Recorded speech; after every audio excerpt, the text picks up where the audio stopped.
থেকে যদি অতি শীঘ্রই 7 দিনের মধ্যে কোনো রেসপন্স না করা হয়, পরবর্তীতে আমরা আরেকটা আন্দোলনের ডাক দিব এবং আরেকটা হয়তো 24-এর আরেকটা দরকার হবে, পুনরাবৃত্তি হবে। তো আয়নাঘরের সাথে এখানে বলা হচ্ছে যে আয়নাঘর ও গুম নির্যাতনের সঙ্গে জড়িত বিভিন্ন অভিযুক্ত কর্মকর্তা, যারা বিভিন্ন গোয়েন্দা সংস্থার কর্মকর্তা, সরকারি কর্মকর্তা, তাদের নামের তালিকাগুলো সামনে আনতে হবে। তারা ইনভলভ ছিলেন, এখনো তাদেরকে সুরক্ষা দেওয়া হচ্ছে। এই অপরাধীরা দেশের সীমান্ত পেরিয়ে পালিয়ে যেতে কিভাবে পারে সেটাকে যেন বন্ধ করা হয়। গুম, খুন ও নির্যাতনের সঙ্গে সকল অপরাধীকে ক্যান্টনমেন্ট থেকে সরিয়ে আইনি প্রক্রিয়ায় গ্রেফতার করে কারাগারে পাঠাতে হবে।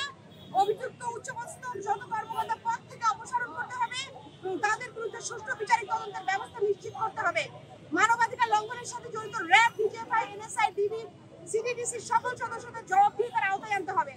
আয়নাঘর সংরক্ষণের জন্য অবিলম্বে প্রয়োজনীয় ব্যবস্থা গ্রহণ করতে হবে, যাতে প্রমাণ নষ্ট বা গোপন করা না হয়। প্রমাণ ধ্বংসে জড়িত ব্যক্তিদের বিরুদ্ধে কঠোর আইনানুগ ব্যবস্থা নিতে হবে। ভবিষ্যতে গুম, নির্যাতন ও গোপন বন্দিশালার পুনরাবৃত্তি যেন না ঘটে তার নিশ্চয়তা দিতে হবে এবং সংবিধান ও মানবাধিকার সুরক্ষার প্রয়োজনীয় আইনি সংস্কার আনতে হবে।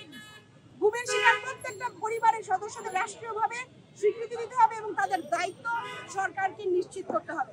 ধন্যবাদ। এটা আমাদের স্মারক, আমরা তাদের কাছে আজকে হস্তান্তর করছি এবং আশা করছি বিচারের দাবিতে আমাদেরকে একসাথে কাজ করলে আমরা এই যত ফ্যাসিস্ট রেজিমের যত খুনি অপরাধী তাদেরকে বিচারের আওতায় আনতে সক্ষম হব।